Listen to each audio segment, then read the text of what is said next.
ನಿನ್ನೆ ಸಿಎಂ ಮತ್ತು ಡಿಸಿಎಂ ಇಬ್ಬರು ಕೂಡ ಮೈಸೂರಿನಲ್ಲಿ ರಾಹುಲ್ ಗಾಂಧಿ ಅವರನ್ನ ಭೇಟಿಯಾದರು. ಅದಾದ ಬಳಿಕ ಸಾಕಷ್ಟು ರೀತಿಯ ಚರ್ಚೆಗಳು ತುಂಬ ಜೋರಾಗಿ ನಡೀತಾ ಇದೆ. ವೆರಿ ಇಂಟ್ರೆಸ್ಟಿಂಗ್ಲಿ ಅತ್ತ ಕೆಲವೊಂದಿಷ್ಟು ನಾಯಕರು ನೇರವಾಗಿ ಮುಂದಿನ ಬೆಳವಣಿಗೆ ಏನಾಗುತ್ತೆ, ಯಾವಾಗ ದೆಹಲಿಗೆ ಹೋಗ್ತಾರೆ, ಈ ರೀತಿಯಾದಂಥ ಪ್ರಶ್ನೆಯನ್ನು ಸಹಜವಾಗಿಯೇ ಕೇಳ್ತಾ ಇದ್ದಾರೆ. ಕಾಂಗ್ರೆಸ್ ಮನೆಯನ್ನು ನೋಡ್ತಾ ಇದ್ರೆ ಮಳೆ ನಿಂತರೂ ಮಳೆ ಹನಿ ನಿಂತಿಲ್ಲ ಅನ್ನುವಂತೆ ಆಗಿದೆ. ಎಲ್ಲ ಬೆಳವಣಿಗೆಗಳ ನಡುವೆ ಇವತ್ತು ಡಿ.ಕೆ. ಸಹೋದರರು ಮಲ್ಲಿಕಾರ್ಜುನ್ ಖರ್ಗೆ ಅವರನ್ನ ಭೇಟಿಯಾಗಿದ್ದಾರೆ. ಇಂಟ್ರೆಸ್ಟಿಂಗ್ಲಿ ಈಗ ಯಾವಾಗ ಡೆಲ್ಲಿಗೆ ಹೋಗ್ತಾರೆ ಅಂತ ಹೇಳಲಾಗ್ತಿತ್ತಲ್ಲ, ಅದೇ ಸಂದರ್ಭದಲ್ಲಿ ಈಗ ಅಧಿವೇಶನ ಕೂಡ ನಡೀತಾ ಇದೆ. ಹಾಗಾದರೆ ಇದೊಂದು ಟ್ರಿಕ್ಸಾ, ತಂತ್ರನ, ಏನಾಗ್ತಾ ಇದೆ ಕಾಂಗ್ರೆಸ್ ಪಾಳ್ಯದಲ್ಲಿ ನೋಡೋಣ ಬನ್ನಿ ಈ ವರದಿಯಲ್ಲಿ.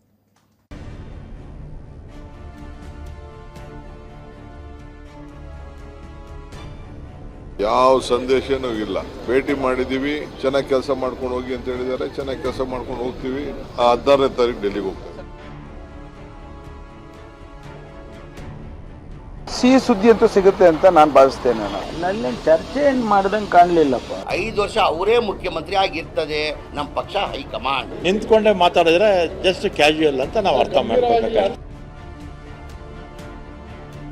ಅವರು ಆಂತರಿಕ ಕಚ್ಚಾಟ ರಾಜ್ಯದ ಜನ ಇವತ್ತು ಅನುಭವಿಸ್ತಾ ಇದ್ದಾರೆ. ಇಬ್ರಿಗೂ ಒಂದೊಂದು ನಿಮಿಷ ಕೊಟ್ಟವ್ರು. ಅವರು ರಾಹುಲ್ ಗಾಂಧಿ ಅವ್ರು ಯಾರಿಗೂ ಅನ್ಯಾಯ ಮಾಡಿಲ್ಲ. ರಾಜಕೀಯ ಏನು ಚರ್ಚೆನೇ ಆಗ್ಲಿಲ್ವಂತೆ.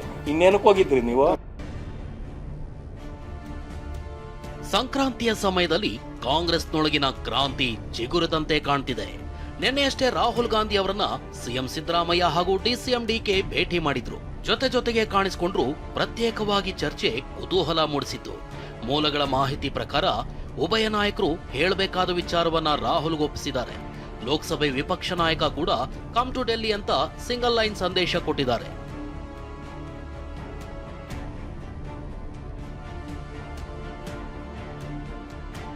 ಶುಭ ಶುಕ್ರವಾರ ಅಂದ್ರೆ ಜನವರಿ 16ರಂದು ಡಿಸಿಎಂ ಡಿ.ಕೆ. ಶಿವಕುಮಾರ್ ದೆಹಲಿಗೆ ಹಾರಲಿದ್ದಾರೆ. ಈ ಭೇಟಿಯ ಉದ್ದೇಶ ಪಂಚರಾಜ್ಯ ಚುನಾವಣೆ. ಆದ್ರೆ ಈ ವಿಸಿಟ್ ಇಷ್ಟಕ್ಕೆ ಸೀಮಿತವಾಗುತ್ತೆ ಅನ್ನೋದನ್ನ ಹೇಳೋದಕ್ಕಾಗಲ್ಲ. ಯಾಕಂದ್ರೆ ರಾಹುಲ್ ಗಾಂಧಿ ಕೊಟ್ಟ ಆನ್ಲೈನ್ ಸಂದೇಶ ಸಾಕಷ್ಟು ಕುತೂಹಲ ಮೂಡಿಸಿದೆ. ದಿಲ್ಲಿಗೆ ಹೋದ ವೇಳೆಯನ್ನೇ ಡಿ.ಕೆ. ಸದುಪಯೋಗ ಪಡಿಸಿಕೊಂಡು ಪವರ್ ಶೇರಿಂಗ್ ಬಗ್ಗೆ ಮುಕ್ತ ಮಾತುಕತೆ ನಡೆಸ್ತಾರೆ ಅನ್ನೋ ಮಾತನ್ನ ತಳ್ಳಿ ಹಾಕುವಂತಿಲ್ಲ. ಆದ್ರೆ ನಾಯಕತ್ವ ಬದಲಾವಣೆಯ ಕೇಂದ್ರ ಬಿಂದು ಮಾತ್ರ ನೆನೆ ರಾಗ ಕೊಟ್ಟ ಸಂದೇಶದ ಗುಟ್ಟನ್ನ ಗುಟ್ಟಾಗೆ ಇಟ್ಟಿದ್ದಾರೆ.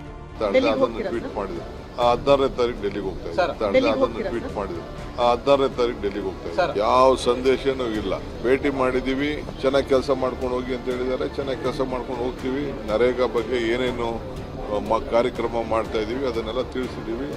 ರಾಜ್ಯದಲ್ಲಿ ಆಗ್ತಾ ಇರೋಂಥ ಬಿಜೆಪಿ ಅವ್ರ ರಾಜಕಾರಣ ಕೂಡ ಚರ್ಚೆ ಮಾಡಿದೀವಿ. ಡಿಸಿಎಂ ಡಿ.ಕೆ. ಶಿವಕುಮಾರ್ ಅವರಿಗೆ ಶುಭ ಸುದ್ದಿಯ ಸೂಚನೆ ಸಿಕ್ತೋ ಏನೋ ಗೊತ್ತಿಲ್ಲ. ರಾಹುಲ್ ಭೇಟಿ ಬಳಿಕ ಪ್ರಯತ್ನ, ಪ್ರತಿಫಲ ಹಾಗೂ ಪ್ರಾರ್ಥನೆ ಬಗ್ಗೆ ಟ್ವಿಟರ್ನಲ್ಲಿ ಪೋಸ್ಟ್ ಹಾಕಿದ್ದಾರೆ. ಪ್ರಯತ್ನ ವಿಫಲ ಆದ್ರೂ ಪ್ರಾರ್ಥನೆ ವಿಫಲ ಆಗಲ್ಲ ಅಂತ ಬರ್ಕೊಂಡಿದ್ದಾರೆ. ಪ್ರಾರ್ಥನೆ ಫಲ ಸಿಗುತ್ತೆ ಅನ್ನುವಂತ ಮಾತು ಹೇಳಿದ್ದಾರೆ. ನಾನು ಮೊದಲೇ ಈ ವಸ್ತೇನಲ್ಲ ರೀ, ಮೊನ್ನೆ ಇದಕ್ಕೆ ಹೋಗಿದ್ದೆ, ನಮ್ಮ ಒಕ್ಕಲರದ ಬಿಸ್ನೆಸ್ ಮೆನ್ ಇದಕ್ಕೆ ಹೋಗಿದ್ದೆ. ಅವ್ರಿಗೆ ಹೇಳ್ದೆ ನಾನು ಅಷ್ಟೇ, ನನ್ನ ಅನುಭವಗಳನ್ನ ಸುಮಾರು ಒಂದು 20 ನಿಮಿಷ ಮಾತಾಡಿದೆ, ಅದನ್ನು ಟ್ವೀಟ್ ಮಾಡಿದ್ದೆ. ಆದ್ರೆ ಜೆಡಿಎಸ್ ರಾಜ್ಯ ಘಟಕ ಡಿ.ಕೆ. ಹಾಕಿರೋ ಈ ಪೋಸ್ಟ್ ನ ಒಗಟು ಒಡೆಯೋ ಕೆಲಸ ಮಾಡಿದೆ. ಈ ಬಗ್ಗೆ ಟ್ವೀಟ್ ಮಾಡಿರೋ ದಳಪಡೆ ರಾಹುಲ್ ಗಾಂಧಿ ಭೇಟಿಗಾಗಿ ನವೆಂಬರ್ ತಿಂಗಳಿಂದ ಸತತ ದೆಹಲಿ ದಂಡಯಾತ್ರೆ ಮಾಡ್ತಿದ್ದ ಡಿ.ಕೆ. ನಿಮ್ಮ ಪ್ರಯತ್ನ ಸಫಲವಾಗಿದೆ, ನಿಮ್ಮ ಪ್ರಾರ್ಥನೆ ಫಲಿಸಿದೆ, ಇದೇ ತಾನೇ ನಿಮ್ಮ ಮಾತಿನ ಅರ್ಥ ಅಂದಿದೆ.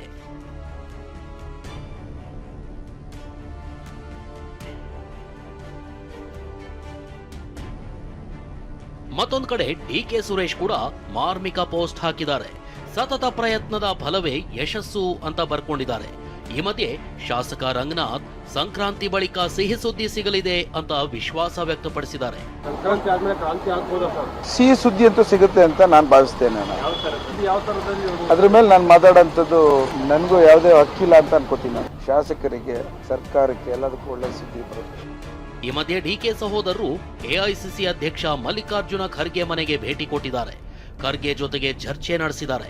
ಮತ್ತೊಂದು ಕಡೆ ಸಚಿವರು ಮಾತ್ರ ನೋ ಚೇಂಜ್ ಅನ್ನುವಂತೆ ಮಾತಾಡ್ತಿದ್ದಾರೆ. ನಲ್ಲಿ ಚರ್ಚೆ ಏನು ಮಾಡ್ದಂಗೆ ಕಾಣಲಿಲ್ಲಪ್ಪ. ಅಲ್ಲೇನೋ ಉಭಯ ಕುಶಲೋಪರಿ ಸಂಸದ ಅಷ್ಟನ್ನೇ ನೋಡಿರೋದು. ಅದ್ರ ಬಗ್ಗೆ ನಾನೇನು ಹೇಳಕ್ ಬರೋದಿಲ್ಲ. No comment. ಈಗ CLP ತೀರ್ಮಾನ ಆಗಿ ಈಗ ಮನೆ ಸಿದ್ದರಾಮಯ್ಯ ಅವರು ಮುಖ್ಯಮಂತ್ರಿ ಆಗಿದ್ದಾರೆ.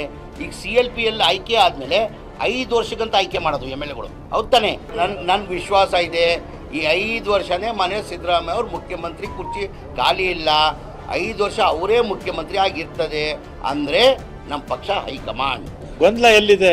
ಗಹನವಾದ ವಿಚಾರ ಆಗಿದ್ರೆ ಒಳಗಡೆ ಏರ್ಪೋರ್ಟ್ ಅಲ್ಲಿ ಹಾಲ್ ಇರುತ್ತೆ ಅಲ್ವಾ, ಅಲ್ಲೇ ಕೂತ್ಕೊಂಡು ವೈಟಿಂಗ್ ಹಾಲ್ ಇರುತ್ತಲ್ಲ, ಅಲ್ಲಿ ಕೂತ್ಕೊಂಡು ಮಾತಾಡೋದು. ನಿಂತ್ಕೊಂಡೇ ಮಾತಾಡಿದ್ರೆ ಜಸ್ಟ್ ಕ್ಯಾಶುಯಲ್ ಅಂತ ನಾವು ಅರ್ಥ ಮಾಡ್ಕೋಬೇಕು. ಗಹನವಾದ ವಿಚಾರ ಆಗಿದ್ರೆ ಕೂತ್ ಮಾತಾಡಿರೋದು.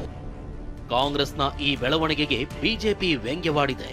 ಫುಟ್ಪಾತ್ ಮೇಲೆ ನಿಂತು ಮಾತನಾಡೋ ಸ್ಥಿತಿ ಬಂದಿದೆ ಅಂತಿದ್ದಾರೆ. ಅವರು ಆಂತರಿಕ ಕಚ್ಚಾಟ, ಒಬ್ರು ಮುಖ್ಯಮಂತ್ರಿ ಕುರ್ಚಿ ಉಳಿಸ್ಕೋಬೇಕು ಅನ್ನುವ ಆ ಕಾತರದಲ್ಲಿ ಅವರಿದ್ದಾರೆ. ನನ್ನ ತಾಳ್ಮೆನ ಕೆಣಕಬೇಡಿ, ನಾನ್ ಮುಖ್ಯಮಂತ್ರಿ ಆಗ್ಬೇಕು ಅಂತ ಉಳಿದೋರು ರೆಡಿ ಆಗಿದ್ದಾರೆ. ಇದರ ನಡುವೆ ರಾಜ್ಯದ ಜನ ಇವತ್ತು ಅನುಭವಿಸ್ತಾ ಇದ್ದಾರೆ. ಹೋಗಿ ಏರ್ಪೋರ್ಟ್ ಅಲ್ಲಿ ಫುಟ್ಪಾತ್ ನಲ್ಲಿ ನಿಂತ್ಕೊಂಡು ಮಾತಾಡ್ತಲ್ಲ, ಆ ರೀತಿ ವಿರೋಧ ಪಕ್ಷದ ನಾಯಕರಾಗಿರ್ತಕ್ಕಂಥ ರಾಹುಲ್ ಗಾಂಧಿ ಅವರು ಇವರು ಅದು ಮಾತಾಡಿದ್ದು ಎಷ್ಟು ನಿಮಿಷ ಅಂದ್ರೆ ಇಬ್ಬರತ್ರ ಸೇರಿ 2 ನಿಮಿಷ, ಇಬ್ಬರಿಗೂ 1 ನಿಮಿಷ ಕೊಟ್ಟವ್ರು ಅವರು. ರಾಹುಲ್ ಗಾಂಧಿ ಅವ್ರು ಯಾರಿಗೂ ಅನ್ಯಾಯ ಮಾಡಿಲ್ಲ. ಆಮೇಲೆ ಅವರೇ ಬಂದು ಹೇಳ್ತಾರೆ ರಾಜಕೀಯ ಏನು ಚರ್ಚೆನೇ ಆಗ್ಲಿಲ್ವಂತೆ. ಇನ್ನೇನಕ್ಕೆ ಹೋಗಿದ್ರಿ ನೀವು? ಕಾಂಗ್ರೆಸ್ನ ಎಲ್ಲಾ ಬೆಳವಣಿಗೆ ನಡುವೆ ಇದೇ ತಿಂಗಳು 22ನೇ ತಾರೀಕಿನಿಂದ ಜನವರಿ 31ರವರೆಗೆ ವಿಶೇಷ ಅಧಿವೇಶನ ನಡೆಯಲಿದೆ. ಅಲ್ಲಿಗೆ ನಾಯಕರ ದೆಹಲಿ ಯಾತ್ರೆ ತಡವಾಗೋದು ಬಹುತೇಕ ಖಚಿತ. ಬನ್ನಿ ಮಾತನಾಡೋಣ ಅಂತೇನಾದ್ರೂ ವರಿಷ್ಠರು ಕರೆದ್ರೆ ಇಲ್ಲಿನ ಅಧಿವೇಶನದ ನೆಪ ಕೊಡಬಹುದು. ಇದೆಲ್ಲವನ್ನ ಗಮನಿಸ್ತಾ ಇದು ನಾಯಕತ್ವ ಬದಲಾವಣೆ ವಿಳಂಬ ಮಾಡೋದಕ್ಕೆ ಹೂಡಿರೋ ಬೀಳ್ಳೆನವದಂತಿದೆ. ಪ್ರಸನ್ನ ಗಾಂವ್ಕರ್, TV9 ಬೆಂಗಳೂರು.